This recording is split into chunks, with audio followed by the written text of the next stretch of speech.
رسول اللہ صلی اللہ علیہ وسلم نے فرمایا 7 آدمی قیامت کے دن اللہ کے عرش کے سائے کے نیچے ہوں گے. پورے مجمع میں سے 7 طرح کے لوگوں کو اللہ الگ سے بلائے گا. اللہ کو ان پہ اتنا پیار آئے گا کہ یہ ادھر آ جائیں.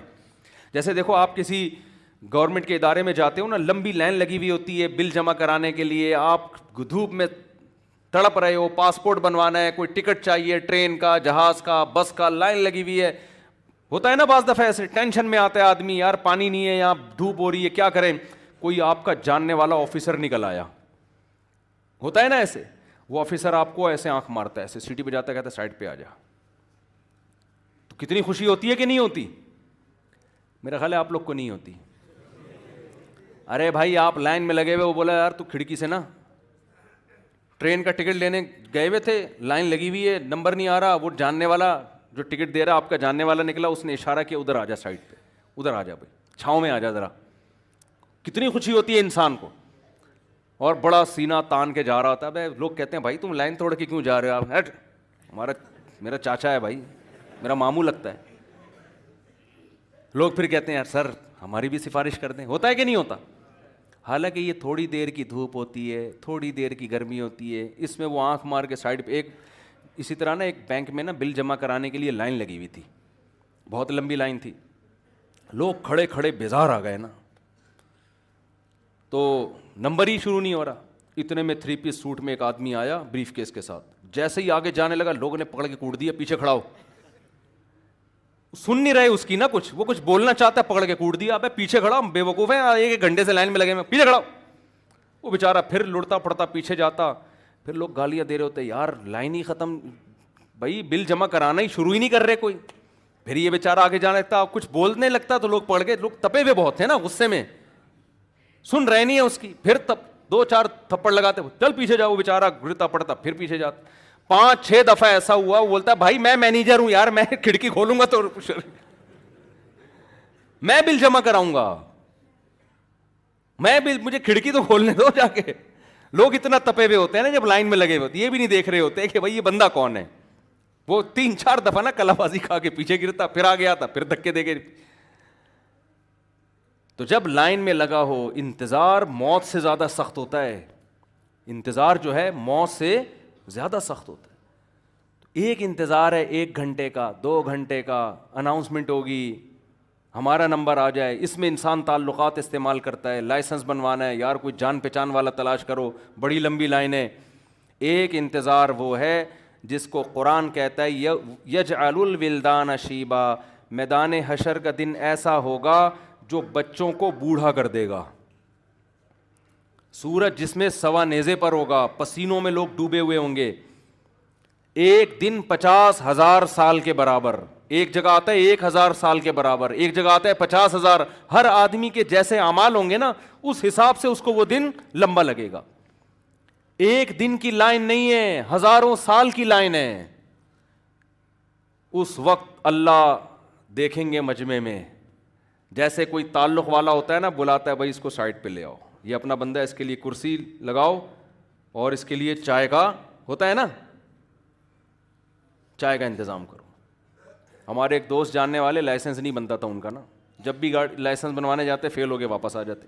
کہتے میں نے پوا لگوایا, کسی جاننے والے سے رابطہ کیا, کہہ رہے ہیں تمیز سے لائسنس بھی بنا, بریانی بھی کھائی, چائے بھی پی. ٹھیک ہے نا, جاننے والے نے بلایا, آ جا بھائی.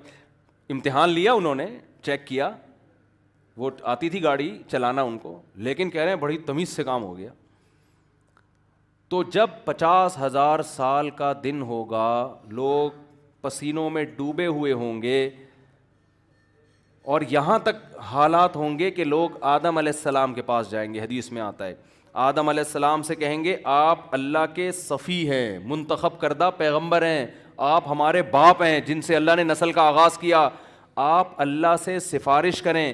یہ سفارش نہیں کہ ہمیں جنت میں بھیج دے, اتنی کر لیں کہ حساب شروع کر دے, پتہ تو چلے ہم کہاں جائیں گے, جنتی ہیں کہ حساب تو شروع ہو. یہ انتظار کی گھڑیاں ہم سے نہیں کٹتی. آپ اللہ سے درخواست کریں کہ حساب شروع کر دیں. آدم علیہ السلام کیا کہیں گے کہ مجھ سے ایک خطا ہوئی تھی, مجھ سے ایک خطا ہوئی تھی کہ اللہ نے مجھے کہا تھا کہ جنت کے اس درخت کو مت کھانا, میں نے کھا لیا. اب میرے میں یہ ہمت نہیں ہے کہ میں اللہ سے درخواست کروں. سارے پیغمبروں کے پاس جائیں گے, موسیٰ علیہ السلام, عیسیٰ علیہ السلام, ابراہیم علیہ السلام, یہاں تک کہ پھر محمد صلی اللہ علیہ وسلم کے پاس آئیں گے. ساری انسانیت جمع ہو کے آئے گی, آپ سید ولد آدم ہیں, آپ تمام انسانوں کے سردار ہیں, آپ اللہ سے درخواست کریں. یہ نہیں کہ ہمیں جنت میں بھیج دے, حساب تو شروع ہو ہمارا. آپ صلی اللہ علیہ وسلم فرمائیں گے ہاں میں ہوں جس کو اللہ نے اس دن کا حقدار بنایا. حدیث میں آتا ہے آپ صلی اللہ علیہ وسلم اللہ کے دربار میں سجدہ کریں گے جا کے درخواست کرنے سے پہلے. آج درخواست کرنا بہت آسان ہے, قیامت میں اللہ کا جلال لوگ دیکھ لیں گے, تو اللہ سے درخواست کرنا آسان نہیں ہوگا. آج دعا مانگتے میں ہمیں بہت تکلیف ہوتی ہے, کیونکہ نظر نہیں آ رہا نا اللہ, نہ دعا پوری ہوتی بھی نظر آ رہی ہے. اس لیے دنیا میں ہر ایک سے مانگنا آسان, کسی سے قرضہ مانگنا بھی آسان, کسی سے ادھار مانگنا بھی آسان, کسی سے اس کی موٹر سائیکل استعمال کے لیے مانگنا بھی آسان, گاڑی مانگنا بھی آسان, پان گٹکا مانگنا بھی آسان, چینی مانگنا بھی آسان, چائے مانگنا بھی آسان. لیکن سب سے مشکل کام کیا؟ اللہ سے دعا مانگنا کہ اللہ تو میرے گناہوں کو معاف کر دے, تو مجھے سیدھے راستے پہ چلنے کی توفیق دے دے. اے اللہ تو میری شادی کرا دے. اگر کوئی کما رہا ہے تو اللہ سے مانگ لینا, مجھے کیوں تنگ کرتا ہے آگے؟ بھائی لوگ مجھے آگے تنگ کر رہے ہوتے ہیں, مجھ سے ہماری شادی کرا دو. اللہ سے مانگو. آج اللہ سے مانگنا کیا ہے؟ بہت مشکل, کیونکہ اللہ نظر نہیں آ رہا. نظر نہیں آ رہا نا اللہ, نہ اللہ نظر آ رہا ہے, نہ اللہ دعا قبول کرتا ہوا نظر آ رہا ہے. بھائی دیکھو اللہ سے آپ جو مانگتے فوراً مل جاتا, تو ہم کہتے یار اللہ نظر تو نہیں آ رہا, لیکن دعا فوراً قبول ہوتی بھی نظر آ رہی ہے. پھر سارے اللہ سے ہر وقت مانگ رہے ہوتے, پھر کسی سے دنیا میں کوئی پان بھی نہیں مانگتا, کہتے یہ بھی اللہ سے مانگو, لیکن اللہ سے مانگ کے دعا پوری ہوتی بھی نظر نہیں آتی. جن کا ایمان ہے وہ گھنٹوں گھنٹوں اللہ سے مانگتے ہیں, جن کا غیب پر ایمان نہیں ہے وہ ایک بار بھی ہاتھ اٹھا کے اللہ سے دعا نہیں مانگتے. جن کا ایمان ہے نا وہ تو گھنٹوں گھنٹوں, ان کو پتہ ہے سب کچھ مل رہا ہے, چاہے ہمیں نظر آئے یا نہ آئے.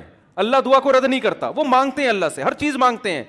ان کو دعا سے زیادہ دنیا میں کسی کام میں مزہ نہیں آتا. وہ ایسے مانگتے ہیں, ان کو پتہ ہے کہ جیسے کوئی سخی بادشاہ ہو نا, جو لٹا رہا ہے, ہم جتنا مانگیں گے دے گا. تو آدمی مانگنے میں کنجوسی کرے گا کہ جب تک میں تھک کے چور نہیں ہو جاتا میں نہیں ہاتھ. ہمارے حضرت مفتی رشید احمد صاحب رحمہ اللہ تعالی, جب کوئی ان سے دعا کی درخواست کرتا تو ہاتھ اٹھائے بغیر دعا دے دیتے تھے اس کو. کسی نے کہا آپ ہاتھ اٹھا کے دعا کیوں نہیں مانگتے؟ حضرت نے فرمایا جب میں ہاتھ اٹھاتا ہوں تو میں پھر جلدی ہاتھ رکھتا نہیں ہوں, کیونکہ میں کہتا ہوں جس خدا کے دربار میں ہاتھ اٹھایا ہے وہ جواد اور کریم ہے, وہ بخیل نہیں ہے. تو تھوڑا سا مانگ کے پھر میں ہاتھ جھکاؤں گا نہیں, پھر اتنی لمبی دعا مانگ. ہم نے اپنے اکابر کو دیکھا ہے جن کے ساتھ ہم نے سفر کیا, بیت اللہ کے سامنے گھنٹوں گھنٹوں دعا مانگیں گے, رمی میں گھنٹوں گھنٹوں, صفا مروہ میں گھنٹوں گھنٹوں. ایسا لگتا ہے ان کے لیے دنیا میں سب سے محبوب عمل کیا ہے؟ دعا ہے, حالانکہ قبول ہوتی بھی نظر نہیں آ رہی ہوتی. بھائی وہ تو دعا سے پہلے جتنے پیسے جیب میں تھے دعا کے بعد بھی اتنے ہی ہیں. عام آدمی تو یہ بولے گا نا کہ حضرت آپ نے 1 گھنٹہ دعا مانگی تو بٹوے میں 50 روپے پڑے ہوئے تھے آپ کے جب دعا شروع نہیں ہوئی تھی, جب دعا ختم کی ہے تو بٹوا کھول کے دیکھا اب بھی کتنے ہی ہیں؟ 50. اس سے بہتر ہے وسیم بھائی سے 50 روپے مانگ لیتے تو 50 کے کتنے ہو جاتے؟ بولو نا کیا ہو گیا؟ 100 ہو جاتے ہیں نا. تو یار وسیم بھائی سے مانگو تو نظر آ رہا ہے, اللہ سے مانگو تو نظر ہی نہیں آ رہا. کیسے سمجھائیں یار؟ یہاں پولیس تو ہے نا. بھائی آپ ابا سے پیسے مانگو, 6 دفعہ مانگو گے کچھ تو ملیں گے نا. جان چھڑانے کے لیے ابا دے دے گا, لے 50 روپے لے دفعہ یہاں سے, جان چھڑانے کے لیے دے دے گا.